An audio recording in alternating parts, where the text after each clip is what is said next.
Honestly, you are free, and it's not the good kind you see. Let me free, I don't fuck with all that goomery. No, I'm sweating on the floor. Wet, pussy on the floor. What episode was this? 2022? Wait, 23? I just noticed Josh's shirt's on some Freemason type shit. Oh, this? Yeah, this is some Green Knight-esque type beat, if I may say so myself. It's tight. I like it. It's actually from Bonnie Bear music video. Oh. Sick. It's got some crazy visuals into that album. Neat. Do you know that we saw the Green Knight yesterday without you? What the fuck is the Green Knight? It's an A24 film. Yeah.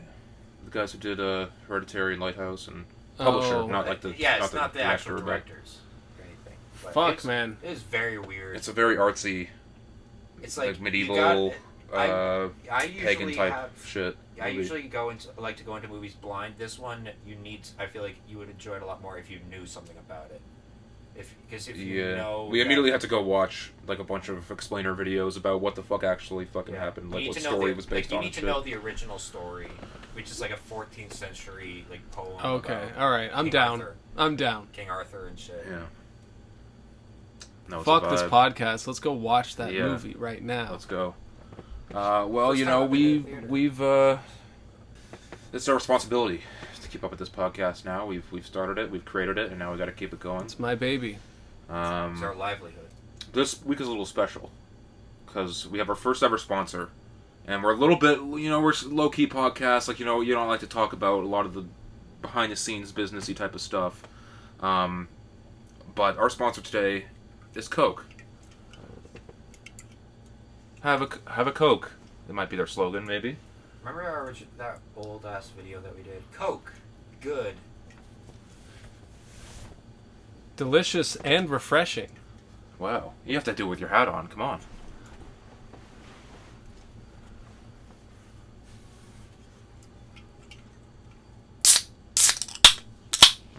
Getting some ASMR shit right now. Have a Coke on us. The audio in this thing just spiked as soon as you open that shit. Oh, God! What the fuck Jesus is this? fucking is this actual Christ. cocaine? Is this actual cocaine? Am I high? Ask Griselda. Is this Coke? Actually Coke? Damn. Wow. Warm. And now it has only 50% children's body parts. Oh, wow. So, new recipe. Is that a Chinese shirt? I think it's Arabic. Oh. Hey, all praise is due to Allah. Okay. That was our attempt at a little intro bit. Yeah. Alright. Was it good? Fuck the corporate world. I'm not gonna say it. Yeah, fuck this shit. Wow.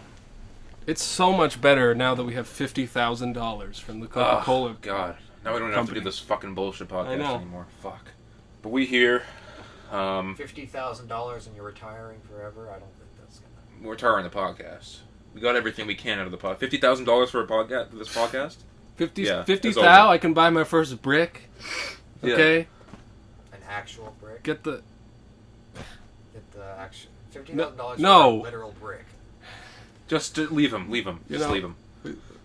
It's a rap podcast. You're supposed to know what bricks are.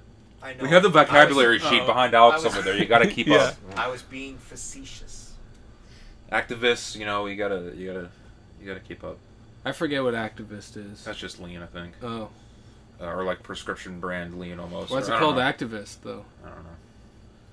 Because it makes you fall asleep almost. It doesn't activate you at all. No. Let's ask Juice WRLD or Little Peep. We can. Oh. And it's not about civil rights issues at all. Yeah, I don't know. Well, maybe it is. Who knows? But if there's anything that's all about civil rights, it's me. It's true. Buddy Alex. You got a Wu-Tang claim? Buddy Alex, proud civil rights leader and a voice for the downtrodden. I find. Obviously the Down syndrome. I'm not saying you're the next Fred Hampton, but yeah. I'm the next Fred something. He's the next something. That's definitely for sure. I'm not saying you're the next Fred Hampton, but I do think that you're going to get assassinated by the FBI. Yeah. for something that you say on this podcast today. So we got to watch out and try to figure out what that is. FBI, come get me. Yo, my brother It's almost over. got jumped the other day by some hooligans. From your town, hooligans where you live. No, they came out from Caledonia. They were drunks, Oh, okay. and like one of them Paul owed them some money, and he gave it to them. But then they apparently wasn't enough, so they came back with their drunk buddies and tried to Rough them up. yeah. Damn. But it was like Your brother's going It through was quite so stupid. quite a saga in his life right now. Quite a chapter. yeah. But I'm thriving. I'm out here killing shit every day. Kanye still hasn't dropped, so... Okay, so we recorded this podcast on Friday, August 27th, and Donda dropped Sunday, August 29th. So we're going to shoot a new episode this weekend, I think on the Saturday, reviewing Donda and maybe even Certified Lover Boy, depending on if we get the chance to listen to it. So tune into next week's episode that will be about Donda and Certified Lover Boy. You're not all good. There's a deep pain I see behind those eyes, and it's the fact that Kanye has yet to drop. Zoom in on me doing 1,000-mile stare. Hello, darkness, my old friend. Yeah, no, I'm cool about that Kanye shit. I'm not mad, Kanye. I'm not mad. I'm just disappointed. I wanted the album. Did you hear or see any of the shit that happened at the show last night? This is his third show in Chicago where he recreated his house for the Donda album. I heard a little bit about it. Yeah, I mean, okay. First of all, building a replica of your childhood That's home. crazy. And apparently, I love it though. That's one fun. thing I read was that his original idea was to burn it at the end of the. Doesn't he burn it at the end? I'm pretty sure he does. I know he. No, I'm pretty sure the city of Chicago said no. You can't burn a whole fucking house in a stadium. I guess that's full true. of people. I guess that's true. I mean, how could you do that? I know he set himself on fire at some point. Really? Yeah, there was a point where because all I know what would happen. Yeah, he had the house in the stadium. He was doing the songs and shit. He renewed his vows to Kim, and people don't even know if that was Kim Kardashian or not. Like, you can't tell. And then immediately after, he comes out of the fucking Donda house just on fire in like a fucking flame retardant suit, and just he's like on fire. Wow. So he's saying something. Yeah. Not sure what. But the point is, the album is still not out, and fuck, man, we're really struggling to come up with podcasts here without just waiting. Man. We always think this is going to be the Kanye podcast. We got to get ready, and it's not. It's never the one. I mean, we got to rush some ideas I feel like, and put some shit at the end. Okay, here I had this thought the other day. You're really selling the podcasts, by the way. What? You're doing a great job selling the podcasts of course. to people. Hey, well, the people, if you're the people need to know. Through, they need to know that we're trying to get some content here, but it's like this Cold War going on right now between Drake and Kanye. Yeah. Where it's like they both have atomic bombs. Yeah. But it's mutually assured destruction. They're not gonna. Yeah. They're not gonna drop it. It's August 27th. Yeah. And the summer's almost fucking over, and we still don't have these two huge albums that like. Yeah, I mean, to be fair, Kanye never promised an album in the summer. Drake did. See, I'm kind of more mad at Drake at this point, like. Because he also said February, like. And Kanye gets all the shit for delaying his albums, but Drake is somehow fine. It's the same way with how the Soviet Union got all the criticism while the U.S. was the real aggressor the whole time. Okay. Anyway. To me, it's like I'm still annoyed and peeved that Kanye's project isn't out yet. But at the same time, like, this is some new cool shit that no one's done before. Like, almost a press release for an album that doesn't even exist yet, that isn't finished yet. Like, and having all these people, like, it's a pretty cool idea. I will say it was a little fucky of him to have... He had DaBaby and Marilyn Manson out with him in the thing. Like, those people both got canceled for different reasons. I literally thought that was amazing. DaBaby, I couldn't really give much of a shit about because he's had a song with DaBaby before, and like he said some stupid shit. Like, I don't think Marilyn Manson's just straight up a bad person. He's an actual rapist and like an actual like for sure terrible person, and he had them sitting beside his children. Like that's some fucked up shit. That's real. I thought that was a meme. No, that's real. That's crazy. So I don't really respect him for that. Honestly, though, I mean, but I mean, also. But at the end of the day, fucking, it's Kanye. What are we gonna do? Bands, uncancelable. Like bands since like the '60s and stuff, like have like done tours where they premiered new songs before. Yeah, but this is like a whole new. But I do believe. Yeah, you're right. Evolution of that idea. This is a whole other level. This is like performance art. You're like, who knows if we'll ever even actually get this fucking album like on streaming services? Somebody made a meme that was like, I want it. I want it. I know, but who knows if we'll get it. I want to be able to listen to it on my own fucking time. Because I still haven't heard any of the songs. No, I haven't done any of the streams either. Somebody said one day Kanye will drop an album that's just an empty CD case and tells fans to hear the music themselves. That's honestly what we're getting. And be like, I hear it, man. Yeah. No, but that's the funny thing. That's the genius of Kanye, is that he's actually like, he's just kind of making it up as he goes along. But then all his mistakes that he makes or his shortcomings, there's a way of spinning them somehow into like, oh no, this is all part of the show. Even you being disappointed, that's part of the experience. And then it's like, you're just like, oh, you know what, shut up, man. Like, why can't you just be normal? Put out a fucking album when you put it out. Give us a date and then just do it. But I don't know that much about all these behind the scenes thing. Like, maybe it's clearing samples or, you know. Who knows, man. I like, will that say takes forever. It is a really cool thing, Josh. I don't know if you've seen it, but he released this kind of player, kind of almost like a speaker kind of looking thing called like the stem player for like $200, which is actually that bad, where you can isolate different parts of songs, like of the Donda songs, and then like remix it yourself and like change parts about it yourself, just like on the player itself. That's cool. I don't know if you're able to do it with other songs. I think it might only work like through his website for now. But if he expands that idea, I think that's a great idea. Having your own little producer fucking thing, like all in just this one little tiny thing where you can make a bunch of decisions. That's cool because I know that other bands have done similar things where, you know, like they release the, like, or artists or whatever, they release the stems and like ask fans to remix them. Yeah. That's interesting. That's like before it's even out too. That's pretty cool. I like that idea. I mean, I doubt that it'll ship in time, like it'll ship before the album actually drops, if it actually drops. Because it's saying now, I mean, to tie it into this whole Drake versus Kanye beef that's been reignited.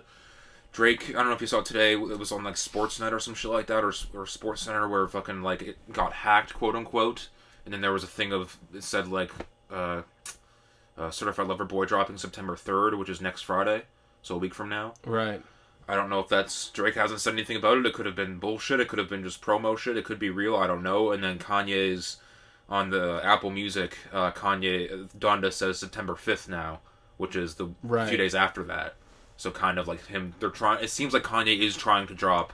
At first it was kind of seemed like a meme that Kanye was waiting for Drake to drop, but now that Drake has maybe set a date for September 3rd, now it's like, oh, September 5th, like getting right in there.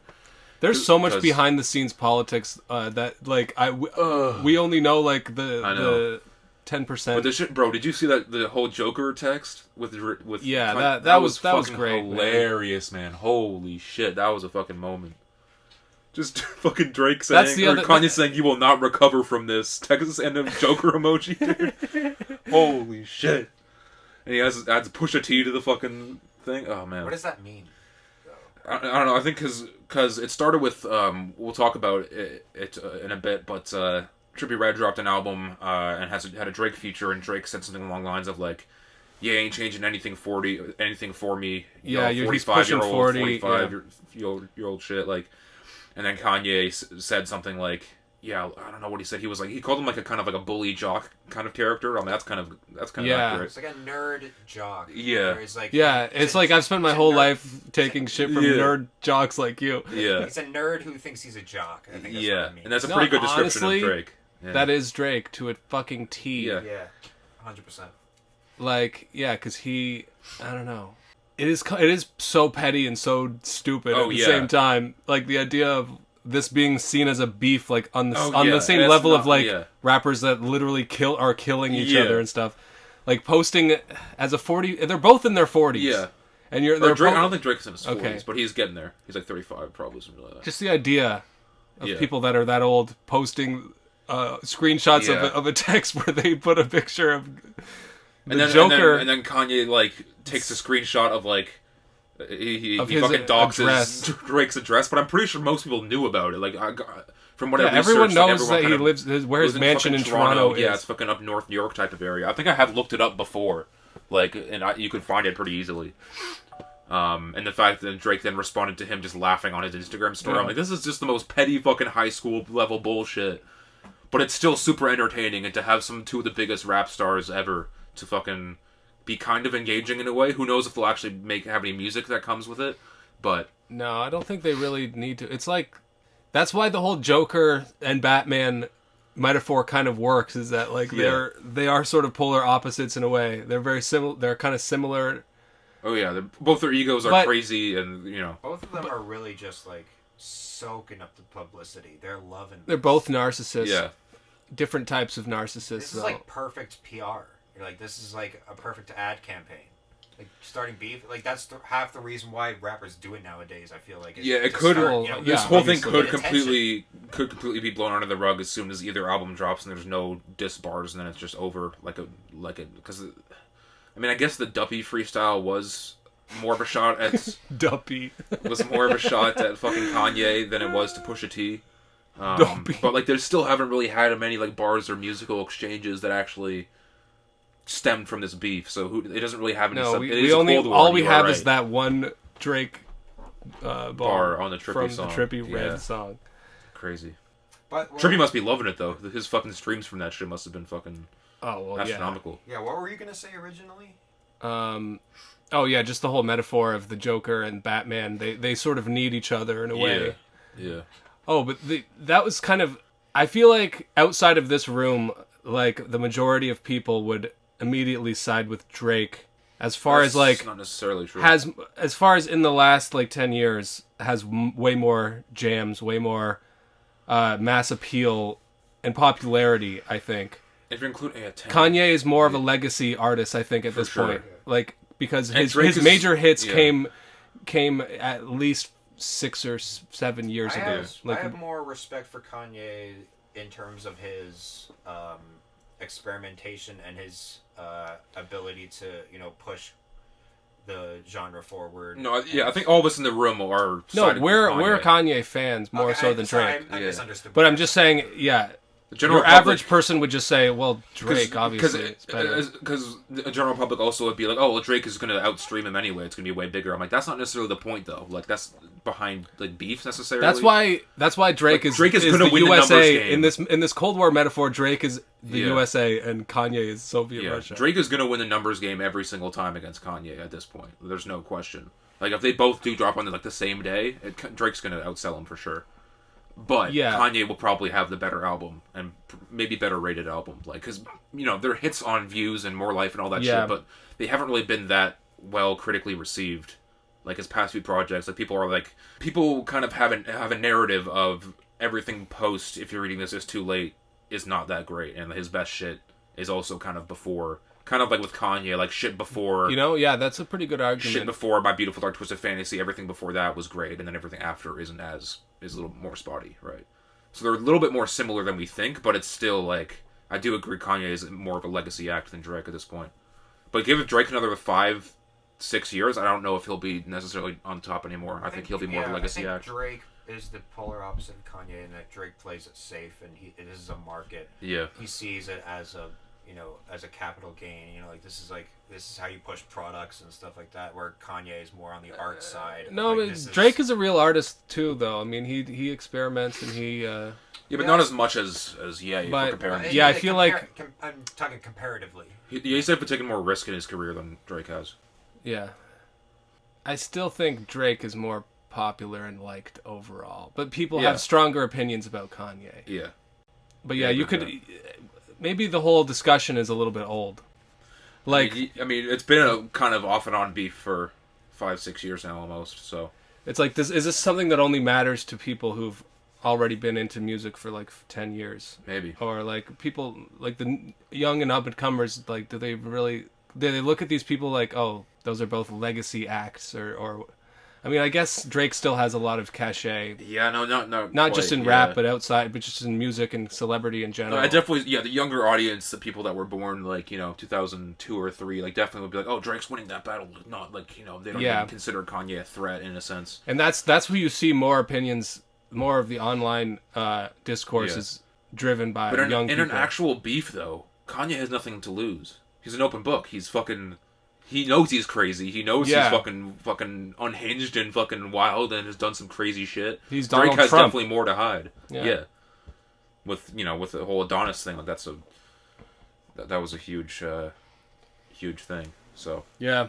I mean, like, I think the new Drake album is not going to have a whole, like, metaphor about him burning his childhood, like, to become a new person or something. Like, yeah, if Certified Lover Boy actually does drop next week, I don't think it'll be, because on Scorpion there were definitely some subliminal Kanye shots throughout the project. But if Certified Lover Boy drops like next week, then I don't think that there will be much, if anything. Here's a question, like, do you think that if addressing the whole Kanye thing, is that, like, below Drake? Or would that ruin his creative output anyway? Like, if he would actually, like, write a song, or write, like, a diss track and shit? yeah, like, isn't that, I don't know, in his mind, isn't that sort of an L, even just giving the attention? In a way. I mean, but I don't know, he's engaged with beef so many other times with so many different people that I feel like it will be another opportunity of conquest for Drake. I don't think that they would see it as an L, because at the end of the day, it's free publicity. You know? No, but like, wasting time with a beef that someone that you see as below you is sort of like you're taking away your own creative potential from, like, just making an album that's focused on something else. You know what I mean? Yeah. Like, yeah, but I would be surprised if there wasn't Drake subliminals on Donda if we get it. You'd be surprised if there wasn't. Yeah. Yeah. I'm expecting some Drake subliminals on Kanye shit because he's actively still changing this project. So Kanye's more crazy, so I it. picture him like throwing in some more messy for sure things, but who knows? That would be sick if they'd both drop the same within a couple days, and we got to digest them both, and like that could be like a follow up to this discussion. Yeah. But I think we've exhausted this. Moving topic. on from Kanye and Drake. You said it was August 27th. Summer's winding down, dying down here, unfortunately. And we did this last year. I can't remember which episode it was on. But we're kind of going to go through here just some of our personal songs of the summer, or what we think. Because last year we kind of discussed what qualifies song of the summer. We didn't really have any like lists or anything. We kind of went to it just as more of a discussion of like what kind of qualifies. And I think we determined like it has to have a summery kind of feel to it, and it has to like has to be enough of a hit almost to kind of like, I don't know. I have two separate things. I have my own personal summer songs that I of this year that I fuck with, and then I have other ones that are like more mass appeal, like what I think the general overall consensus that must have been really early in the. That was episode like 6 or because we were 5. still in the car at that point. Yeah, that was a car episode. Yeah, I think I remember us saying that like "What's Poppin'" was the song of the summer. Yeah, even though we don't even like that song. Yeah. And then we were just kind of talking about like how depressing of a summer it was anyway, because it was the COVID. And we still can't. I mean, we've gone out. Or at least I have gone out much more than I had last summer, but it's still like not fully better than last summer. But yeah, still not normal. Yeah, I'll shoot some of mine off real quick. In terms of person, okay, this is the one that definitely wouldn't be considered song of the summer for majority of people, but it's up in the running for me. Is "Take Me Home" Vince Staples with Fouché. Yeah, that's... with the acoustic guitar, the fucking all the lyrics and shit, just the whole vibe of it. It's smooth. It's we've talked about the song before, but it's one of my favorites of the year easily, and it's definitely a vibe in the summertime. Yeah, that one's definitely a summer jam. Mine from that one was just "Are You With That?" That's a good one too. But that one is more of a depressing song, actually. When "Take Me Home" is also the whole album is like kind of supposed to be kind of. Like the beat wise and beat selection shit is supposed to be a little bit more like uplifting, but the lyrics are so dark throughout the whole thing that it kind of gives it an interesting dichotomy. Yeah. So saying any of these songs are songs of the summer is kind of weird because the shit that he's talking about is not really summer fun shit. It's about fucking hiding guns at the beach and fucking like some shit like that. You can make an argument for like Sundown Town as well on this album. Like there's a few ones that you could. Argue. Yeah, I mean that's kind of Vince's quality is like, Vince always kind of talks about this concept of like the summer. It's not a new it's not a new thing for him. I completely lost track. Okay. Of Yeah, he talks about it as like people make summer to be out this fun, really fun thing, but like that, like he talks about it as like, no, this is when people start fucking dying. Yeah, people start. Yeah, exactly. Everybody's out. Yeah, I know it's a different side to it. Yeah. So summary track. Thank you, Josh. But like that's what Yeah. I was trying to get to, Yeah. but like my brain just fucking shit it out right there. I get you. Yeah, summary track, but not for the same kind of reasons. You can also kind of make an argument that most of the tracks on the Tyler album could be considered, because people have a bunch of different favorites on that album. But the easy one to say is "What's Your Name" is a great summary track. Yeah, that one just came on in the car over here. Yeah, Ty Dolla $ign, shit in the background. It's short, sweet. It's one of the more accessible songs probably on the Tyler one, but yeah, that one's, my that pick one's for a that smash. from that album is the Sweet / That's a good one too. Yeah, I didn't think of that you one. Wanted to dance. Yeah. I mean, that one doesn't even need to be explained. Why Just listen to summary. it. Yeah, come on. You got Brent Faiyaz. Yeah. I think pretty much any Brent Faiyaz will do. But I don't know. I haven't bumped Brent Faiyaz in the winter yet. Yeah, no, yeah, same. Because that other one, like... Could be. Yeah, we should have... We never have songs of the winter. We could do that, like a depresso version of, like, songs that are just good for being in your little must be hovel and fucking... It's like a depressed fest. Like, it's like, yeah, I like this song because it really spoke to my darkened soul during this bleak time. It's like... Damn. It's like a bunch of... wearing a bunch of emo makeup and shit. Yeah. It'd be crazy. We could, if Honestly, we're really starved in this wintertime for that. We'll get into this topic a little bit later, but when I was listening to the new Boldy James Alchemist project called Bo Jackson, like I listened to it for the first time at work while I was just doing some shit, and like it was, it's a very like serious, like depressing, like atmospheric kind of stuff, and it was just like totally not the vibe, like because I was just on some. It is kind of important, like... On some chipper vibes, but then putting that on...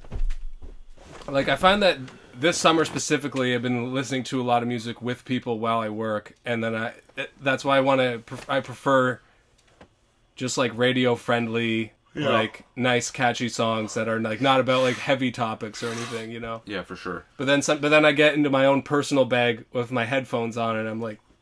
Yeah. There is... Listening to some depressing shit. There is, there should be a factor of, like, dropping certain albums in certain seasons, like... Yeah. Dropping certain albums in the summertime to get that kind of outside feel if it has a certain vibe to it, and then dropping shit in the winter is, I guess, less sought out because just the whole, like, post-Christmas, post-New Year area is so dry with shit that, like, no one really likes to start the year with an album almost, because people tend to forget about it maybe. I'm not sure what the science is there, but... Yeah, people, I remember... Don't want to spend money because they just spend a bunch of money on Christmas and shit. Bino actually mentioned about wanting to drop... he likes dropping in the winter. He likes dropping in the winter, but he wanted to drop specifically because the internet around like December or something, but the label said not to because it was too close to the Christmas market. So that is definitely an aspect of it where it's like the Christmas music market is gripping the balls of the fucking public. Sure. Like nobody can break into that. Which is, like, there's no way you're gonna get a top 10 hit during Christmas because everybody's listening to their fucking Christmas songs. True.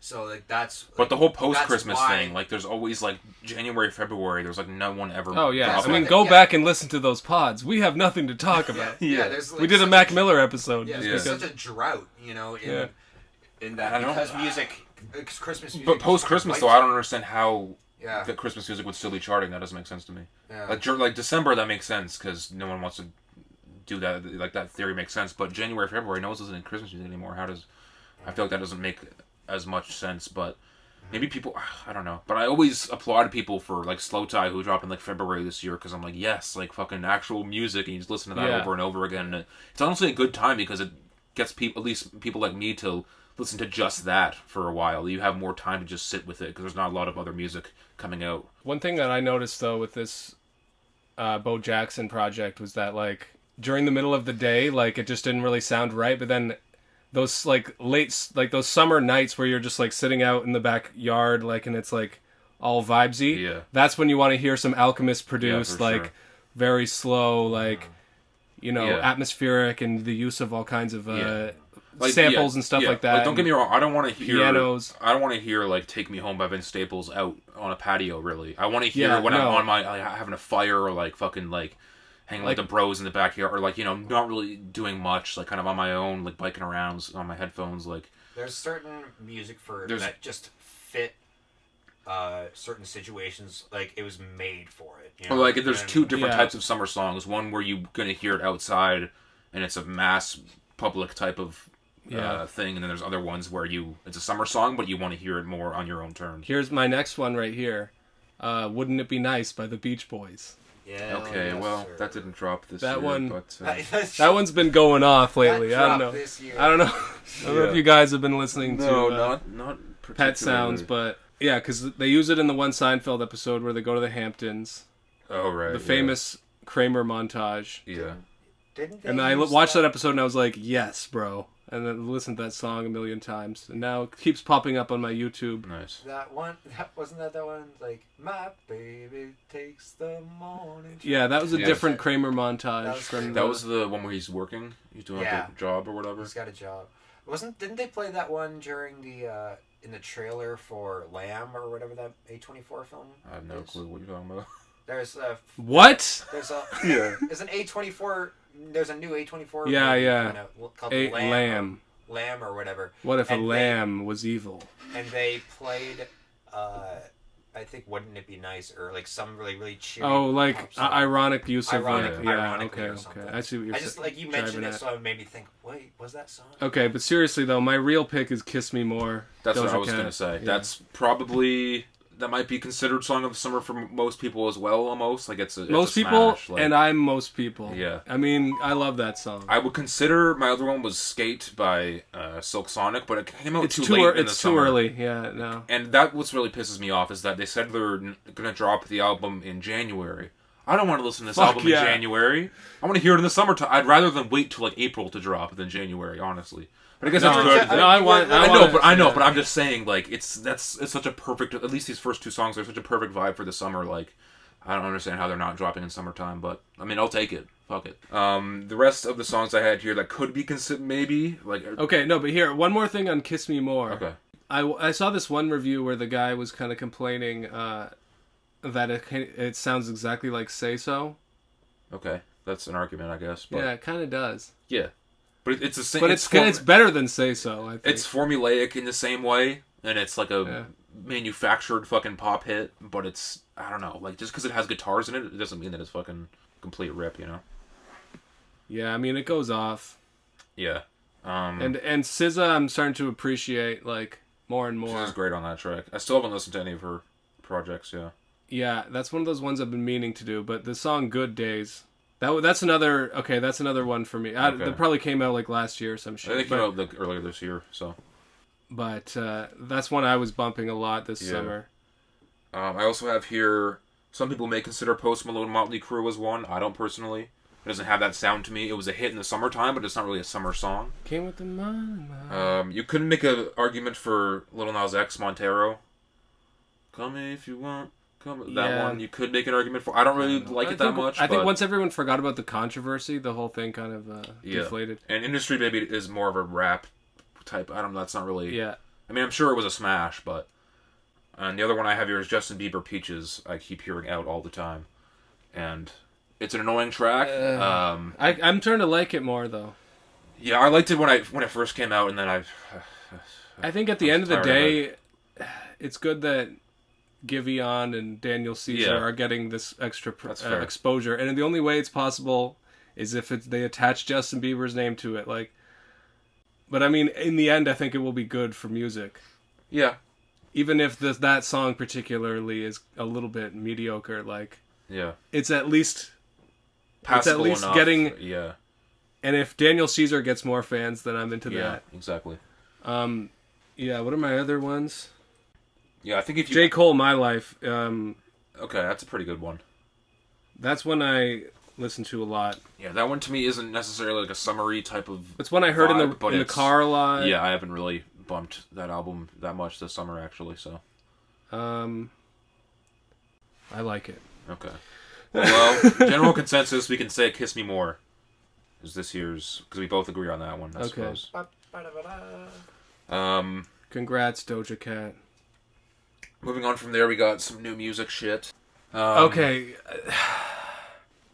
Kendrick Lamar, let's fucking go. Let's do a lap. Let's do a lap.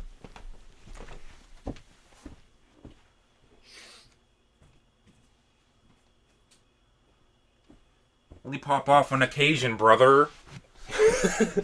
Brother! Fuck, man. Shit's so hard. It's like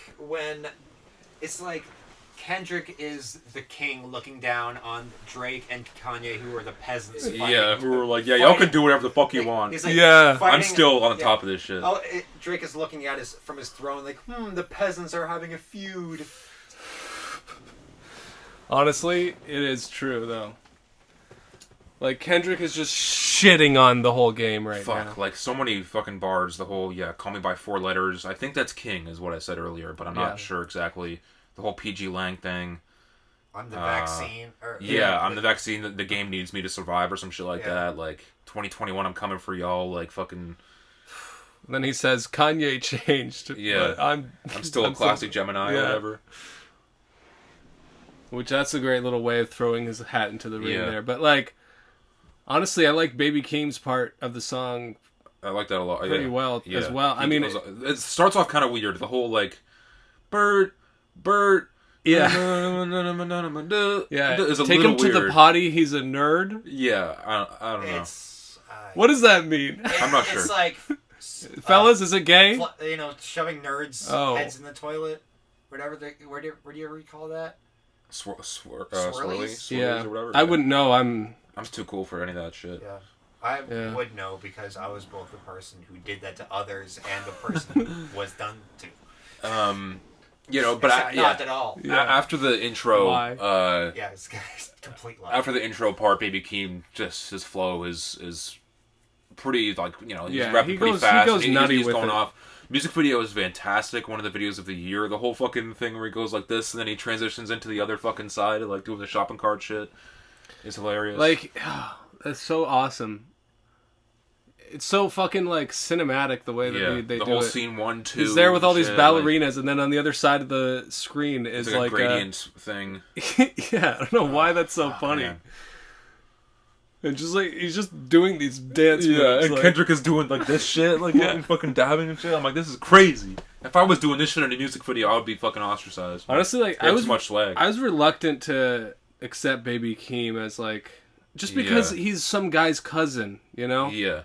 It's almost like accepting Taylor Bennett as a real rapper. Like that's Chance the Rapper's brother. Yeah. Like it's like accepting Young Nudie as one of the goats of the game. That's just 21 Savage because his cousin. Yeah.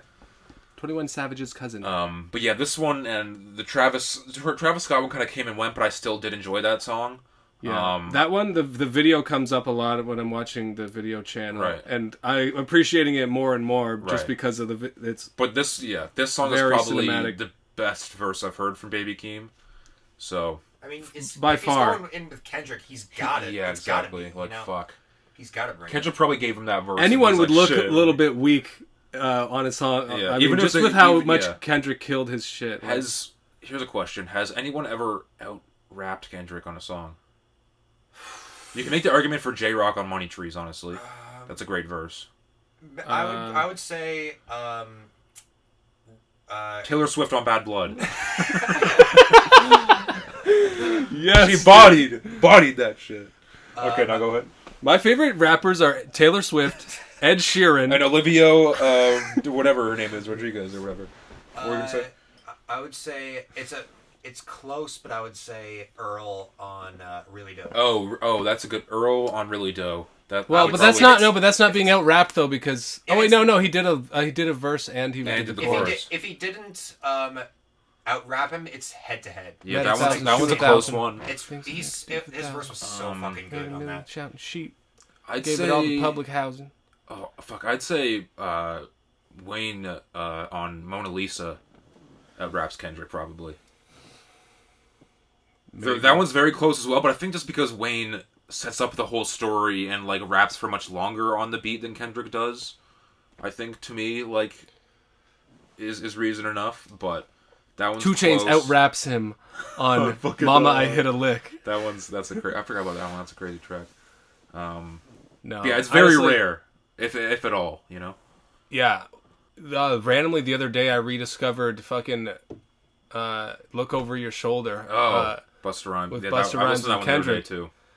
Which is like a song that we randomly honestly, came too. across our Rapcast radar like last winter the or album some came shit. because he released the album with that song on it, even though it's like an old song from like 2014 or Right. whatever. Yeah, I mean, Kendrick that one's Lamar close. is probably one of the best rappers One of the best rappers around alive. right now. Yeah, easily. And that Well, comes from a white guy's mouth, okay?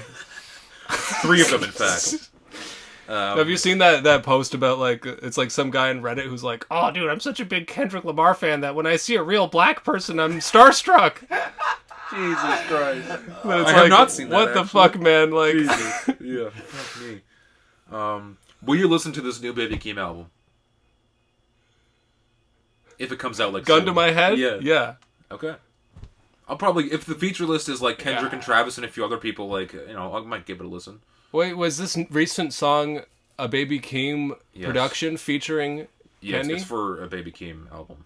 Okay, well then I'll probably buy the album just to have that song alone, and then we'll give it a try with the rest of it. Yeah, we'll see what Do-rag activity grew on me right a little bit.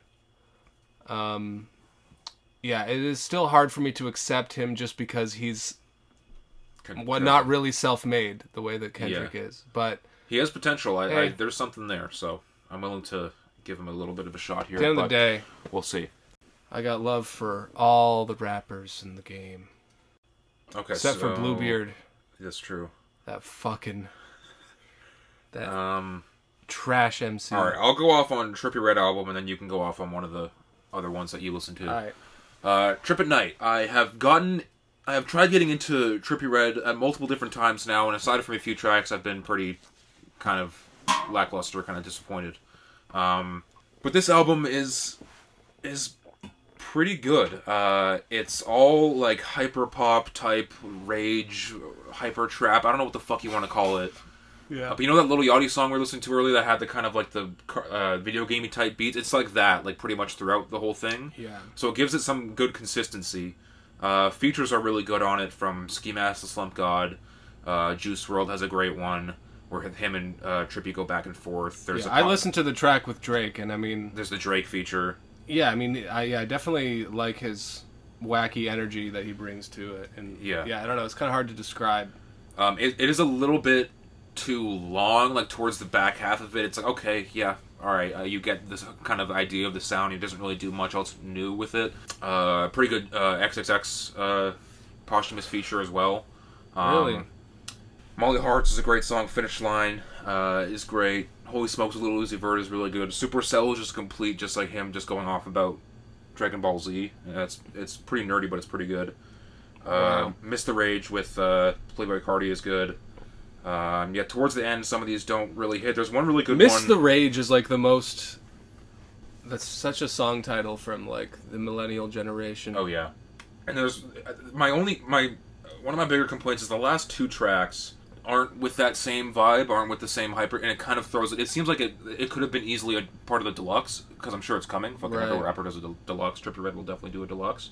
But the one song, Rich Motherfucker, with Polo G and Lil Durk, I think, that's a good one. But he has another one. The last song on it is called Captain Crunch, with a bunch of the Detroit, kind of like a similar to what Yachty did, have a bunch of Detroit guys on it. Dude, that's awesome. And it was, I don't know, it wasn't that great though. I wasn't that impressed with it, and it was kind of just a weird end note for an album that didn't sound anything like that, you know. But overall, yeah, it's Captain Crunch though. That sounds like a good. It's a great name good for, song title. Yeah, it's a great title, but yeah, I enjoyed it. If he sticks with this sound, I'll keep listening, I guess. But I don't know how much more he could do with it. A lot of people were saying like, oh, they all sound the same. It's all just synth fucking shit. Like, it's nothing really much to it. But I enjoyed it. I think we'll talk about it a little bit later when I talk about the Yachty EP. Yachty would have been a great feature on here, like, because on the Yachty EP, he also has some that are kind of in that same sound. So I would have liked to see that, because I know they're tight and they have a lot of great songs together. So But other than that, yeah, I think it's a pretty solid from Trippie Redd. He finally gets my thumbs up for once. Because it's gonna be weird my end of the year list having that album. I don't know if it'll be top 10, but having that album being good and then one of the worst albums of the year being his other one from earlier of the year where it was a whole Travis Barker fucking pop punk MGK type fucking shit and it was just terrible. But yeah, shouts out Trippie. You know, this is developing your character on this podcast is that you're the representative of this new wave of hype energy.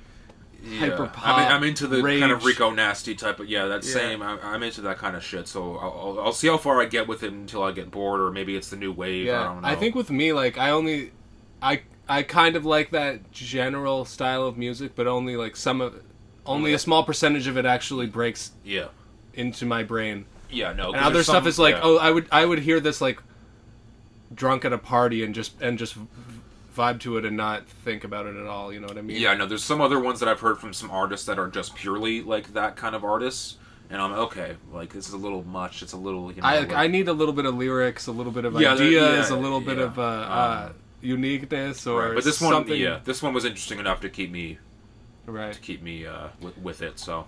I do like his vocals overall, like that's the one. Sometimes it can be very annoying, grating, like but sometimes it's the worst thing I've ever heard, but like of course. Other times it's like, okay, this is like he's going off, like he's almost like screaming here. Like from the beginning, I was like, okay, he's a cool voice. That's kind of what is drawn me to his music. Is like, oh, that's probably one of his better qualities. Yeah, he could have a great album here. So yeah, I think we finally got what could be it, at least for me, because I haven't really dived too much into his shit, obviously, but I've given him a shot before and hasn't really panned out. But that kind of ends my Trippie spiel. Okay, I'll go off on Benny the Butcher. Okay. I've only heard the one track you showed me earlier. I haven't. That's an EP, right? Yeah, okay. EP Pyrex Picasso. Okay. My man Benny the Butcher's back with a new thing. 7 tracks. He comes on it with all the energy and hype in the world. Triumphant shit. The second track, Flood the Block. Yeah, which is when I showed you. It's got this crazy, like, 70s anime type. Yeah, I wasn't sure what to think of that. Shit, I don't even know what it is. I was trying to pinpoint it, I'm like, what the fuck is this? But that shit got me really excited the first time I heard it. Yeah. And yeah, it starts off with this whole, like, intro. And then they're basically a rock band, Griselda. Like, just with their use of drums and guitars. Yeah, isn't DrumWorks like a whole part? Isn't that like the producers or something that they work with? Is that like... Yeah. Yeah. And whoever their producer is that they work with is he's a legend. The track Pyrex Picasso, which it's named after, featuring Conway. Okay, so you got some other Griselda features in here. Yeah, there's 2 Conway features and 2 El Camino features. Okay, I don't think I've heard of who's that. another smaller name kind of guy, but... Yeah, I don't know. He comes through with the raucous shit. He's got some spooky kind of tracks. Right on. I like that. Some horror. Yeah, I mean, it's not like from him. Like I listened to I put on my phone the Boldy James one and this one. Yeah. And it was very different with like the Benny the Butcher one is a lot more like punchy and in your face. Yeah, not as like subtle. Right. Like it's guitar, drums, and like. Yeah. You know, they focus on the instrumentals, I guess. Right.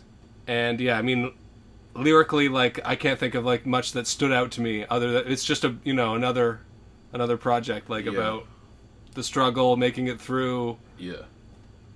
The fact that he really did sell cocaine for real, and he's not making any of this shit up.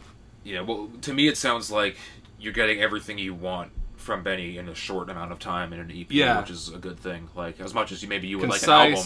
Because wasn't he your album of the year last year? The King, or that was Conway? No, that was Conway. Oh, okay, my mistake. Yeah, Benny and Conway are both up there, but like I'm generally more of a Conway stan. Right. But Benny's undeniably talented as well. West Side Gun also put out a new project called Hitler Wears Hermes 8. Sincerely Adolf. Sincerely Adolf. Yeah, crazy, man. Crazy. What a name. not just that, the fact that you've already put 7 other projects out called Hitler Wears Hermes. Crazy. But I mean, that one it's not the same. If you're like a white guy and you say something about Hitler, like, okay, he might be a Nazi, but yeah, come on, he's not a Nazi. It's about how evil he is. That album came out. I don't know. That album came out last night, so we haven't had a chance, or you haven't had a chance to listen to that one. I think it's a play on Devil Wears Prada. Yeah, 100%. That's Yeah. Also, it's that. I think I saw someone joke about it, like being like the next fucking one's going to be like Stalin Wears Stussy or some shit like that. Yeah. So I think he said this is the last entry in the Adolf series, which is fucking stupid to say. But I never thought. Well, 8 is the number of completion, so. I thought it was 9. It's 7, I think. Everything's fucking 7, man. There's numerology. But yeah, fucking West Side Gun had some bar that stuck out to me recently on some project about like I'm at the Met Gala looking like a brick, looking like I just sold a brick. Like nice. He always has these great bars about like talking about being a high level trafficking cocaine, but then also like I'm at the Guggenheim. I'm at the Met Gala. I'm out here. Serving out looks and serving out fucking dope at the same time. Selling drugs to rich people. The high class coke bars is what that's what I'm into. Okay. Whole market.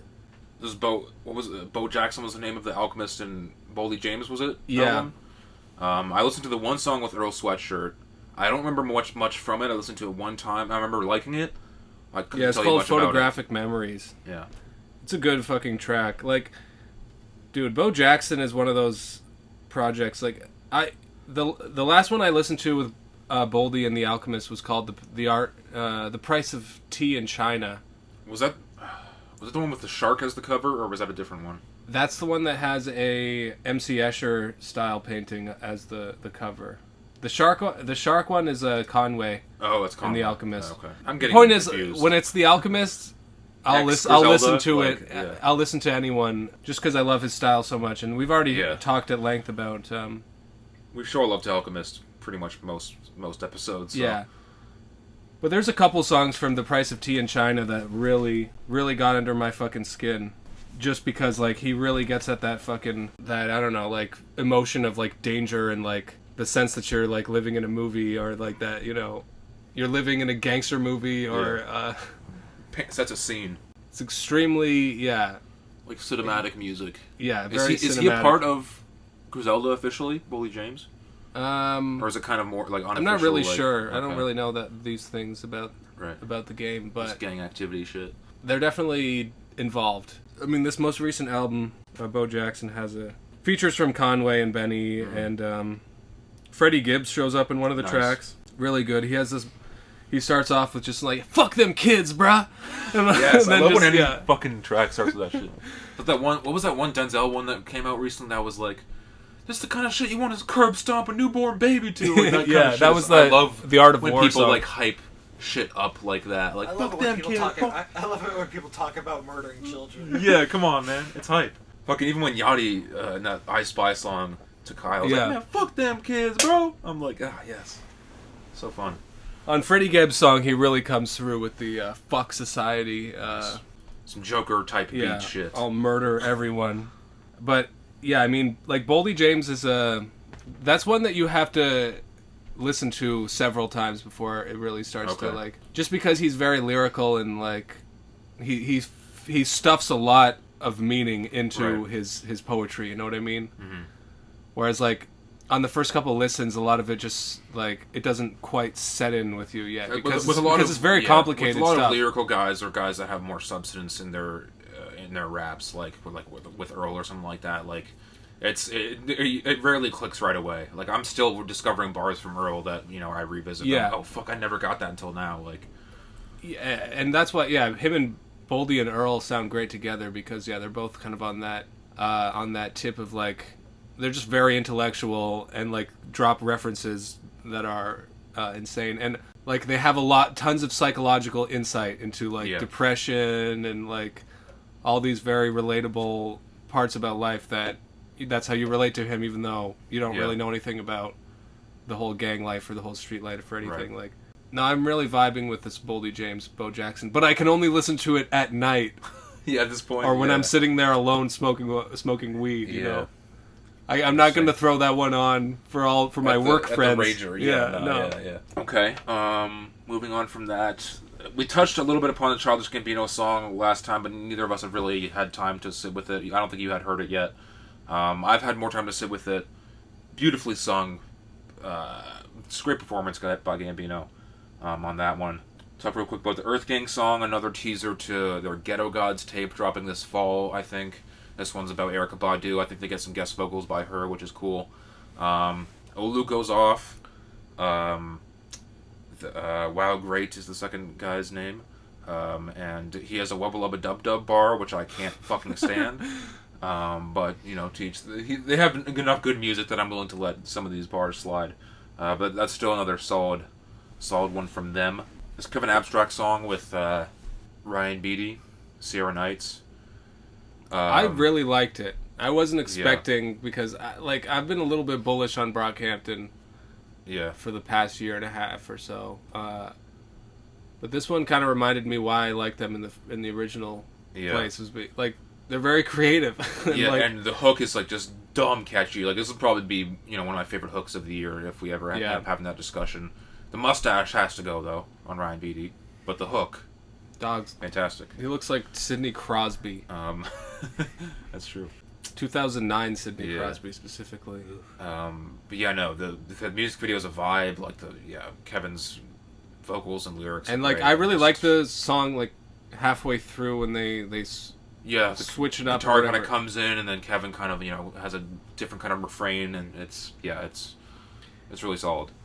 I mean, excited for the new project. Yeah, with this and Slugger, the one with Slow Tie and fucking. Slugger too, man. Who was it? Who was that? It was Slow Tie and Snot. Yeah, Snot. Yeah, it's looking to be a pretty good project if this is what we have to look forward to. So, I'm hyped for that. I find that Kevin's vocal arrangement or whatever filter he puts through his voice, like I don't know, I don't really like it that much. The first few times I listened to it, I'm like, what the fuck is he saying? Couldn't understand what he was saying.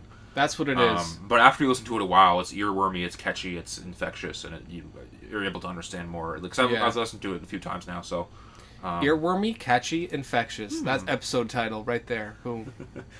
Let's see. Okay, Division Title or Sign album. So I listened to this one twice now, and my first Division project. I believe it's the singer and the producer, and from Toronto. Represent. I like it quite a bit. But I do think Ty Dolla $ign steals the show on almost every song.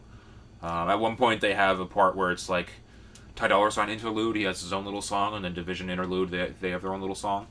And Ty Dolla $ign's is just much better. I don't think much on this touches I Believed It. That might be my Mac bias coming in. Except for the song Wedding Cake. Right. That one is a beautiful track. Other standouts would be Memories, Fight Club is great, Outside is great, a few kind of duds here and there, like some interludes that aren't that great, and a few ones. The song with YG is just a weird vibe. I don't like that one at all. Sorry, I just realized that a guy from my college first year put me on to Division earlier, and I didn't even click that it's the same guy. Yeah, that's crazy. Sorry, go ahead. Yeah, the one YG song was not great, and then there was one other one with like a Spanish singer that I wasn't a big fan of that performance, but the rest of the song is good. But I'd say give it a shot listening to it. It's definitely more like soulful and I've been thinking I should give more R&B than the last Ty Dolla $ign project for sure. And it's like short. I think it's like 30-40 minutes. So I think it's worth a shot. Yeah. I don't know if I'll keep up with Division from now, but it's definitely piqued my interest. So. I mean, I like Ty Dolla $ign enough to give it a spin. Yeah. This Belly album that came out last night, I think. I listened to it a total of 1 time. Okay. I listened to the one song with Big Sean, and that was a very good track. I like that one. I really like that when Big Sean goes off. Big Sean does like a sleepy... Yeah. Kind of reminded me of Paradise, like is more so like kind of like low-key. Like at least the start of that song, Paradise. Yeah. And I listened to that other... It's honestly not that good. Of an album, in my opinion. Because I think I was going to listen. It's got like 4 or 5 like songs. I was going to listen to the one with like Uzi on it or something, but I just didn't. I was going to listen. I listened to the one with Young Thug and Weeknd again on it, but it's too There's too much going on in that song. It's too long. Weeknd takes up too much of it to me. I'm not the biggest Weeknd fan anyway, so fucking shoot me dead, but it is what it is. The first song, Snakes and Ladders. Okay. Homeboy drops a Terry Fox bar. Oh, gotta respect it. Shit. Real Canada Hours. Man, Let's how have go. we not dropped a fucking Terry Fox bar? Ran the country coast to coast. Shoulda called me Terry Fox. That's right there. Heard about the drip. She pull up and lick every drop. Because he is fucking Canadian, so he has that. He had to do the Terry Fox run when he was a kid. I'm sure. As did we all. Honestly, he's kind of nice with it. Belly is kind of nice with it. He has a couple of tracks. I like the second track actually. If you know, you know. Okay. I like the Weeknd one. Yeah, in the middle, it kind of, I don't know, it kind of drags. Okay. How long is it? How many songs? He has a song with Benny the Butcher called okay. Money on the Table, which is pretty fire as well. So yeah, Benny and Belly on the Celly. Oh shit. In Barry? Drop a beat. These motherfuckers can't tell me. Can't smell me? Okay, I got a new vape. That old weed shit you can't sell me? I think he said sell me maybe. I got a new vape. Got a new tape coming out on the 8th? Not true. Please don't call the cops. Out now. It's shut the fuck up. Now you gotta put it out now before... I don't Your do move. no such thing. Your move, Bluebeard. That's a crazy power move. Just fucking saying it's out now. Drop it, bitch. Dude, there's a Cold War going on between us right now. Between dropping the Fasilab tape or the police zone to call the cops. Facts. Who's America at this point? 2 new songs, Denzel Curry and JID, both for the Madden soundtrack, but they're both still like good songs. They're not like soundtrack songs. I've had this rant before about me and soundtrack songs and how they all sound like phoned in. Denzel one kind of sounds almost like a Lucy from the Zoo, but the JID one he fucking goes off. I haven't heard it yet. Did you say the JID one or is that was that Vans one performance? Yeah, I watched him do a little set. Because I think that was 2 songs from his new album, The Forever Story, which is supposed to drop this year. What's the soundtrack for again? Madden NFL game. Right. I wasn't paying attention. Yeah, but pay attention. Yeah, This will be on the test. I'm sorry. How insane would it be? Like, there's a test at the end. We have to figure out what the we talked about. Rapcast. We're like, what happened? Did you think? I literally just got done with exams yesterday. Yeah. Right. On a scale of 1 to mid, how good is Train? It's all just train trivia. Mary's train trivia. Dude, Drops of Jupiter came on the other day at work, and I was showing them my singing voice. Tell me if I can sweep you off your feet. Little Yachty EP.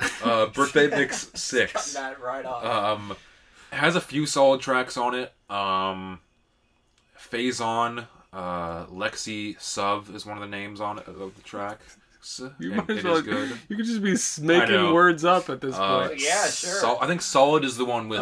Stupid Booplida. Wubba Lubba Dub Dub is one of the. No, I'm joking. Yeah. Solid, I think, is the one with Sofago, and that's a good one. The one right before that is. Wait, also is good. Wubba Lubba Dub It's a Rick and Morty. epic thing. Rick and Morty That's a reference? Rick and Morty thing, yeah. That's dope. I freaking love Rick and Morty so much. Virgo World with Little Tekka is just okay. Sprinkle is good. There's 2 also like kind of Detroit-y type of songs. 3-6 Talk and Lord of the Beans, both are pretty good. Lord of the Beans. Yeah. I remember reading that book in high school, It's kind of weird when they started, like, it's a bunch of, kids stuck on an island. Somehow they start selling ecstasy? Yeah, I don't understand that. And then Love Music is on here too to round it out. It's pretty solid. It's not... I always see the consensus online of like, oh, this is the best shit Yachty's dropped. His birthday mixes are always better than any of his albums. Not true. The highs on all of his previous albums are better than any of the highs on the birthday mixes to me. So, just putting that out there. Oh, so it's a birthday mix, which he does every year, pretty much. Yeah. That's why I had a little number 6 on it. But this is the first one that's on like streaming. It's the first like official one. Like all the other ones have just been on SoundCloud, and they've been like all like just 30-minute chunks, and then people later split them up, and then you can rip them and download them. But this is the first like official one, Right. for whatever reason. Yeah, I mean, it's solid. Nothing too much to say about it. Lil Yachty's in the game, doing his thing. And then last but not least, the 21 Savage Rich Brian 88 Rising song. Let's fucking with go. one of the guys from fucking Higher Brothers. It's a banger to an extent. 21 Savage goes off. I mainly just wanted to see what it sounded like for 21 Savage to rap with a Chinese guy. Yeah. And and it was okay. It was enjoyable. Yeah. I think fucking the dude from Higher Brothers goes off more than Rich Brian. The fucking intro dude who started it off. Like, it's hard for me to judge it though because I can't understand a single word. But it's still just fucking a great, just like it's a great vibe to start it off with. But I think that album's also supposed to be dropping soon. So. Yeah, I need to get more into these Chinese rappers. You don't have to. Hey, you do you, Alex. One of the Looks undefeated. I'm trying to expand my game here. And I refuse. It's my niche. Okay, no, I'm joking. Yeah. Okay, fine. fine. The Chinese market. One of the my go-to like producers when I want to like listen to some instrumentals and stuff is a guy called Invasion, and he does a lot of Higher Brothers. Oh, cool stuff. And like all of his beats are so fire. All the they have some great production on their one solo album, for sure. That I listened to. I haven't listened to too much of them though, so I'm gonna try to get into more like rapping in different languages and just trying to appreciate that. I was I feel like it makes you appreciate music in a different way. It definitely. First of all, miss me with the French shit. I'm not doing any of that shit. Yeah. Oh, fuck that. No, fuck that. Yeah, I was very against like any sort of different even British rappers. Music. It's like a different language almost. It's still a little weird, but yeah, the whole 88 Rising shit got me a little bit into it, and also like Caliucci is just being like a great singer, like got me into a little bit more of the Spanish shit where I don't even have to like know what they're saying just for it to be like yes, well done, you know. Yeah. Solid shit. And well done to us. We made it through. We're completing another episode. Episode 22 of the Rapcast. We'll see you when Certified Lover Boy or Donda drops. Either one at this point, because fuck me. And if it doesn't happen, I'm going to commit suicide live on tape. Yeah, we'll just do the podcast. Pressure's on now. We'll pull out a samurai sword. Yeah. We'll come and do All bops, we don't make no flops. We end up on the top. Birds will flock around like massive fucking cock. Taking shots at the cops. Going pop, pop, till they drop like a link of fox. This is getting too hot.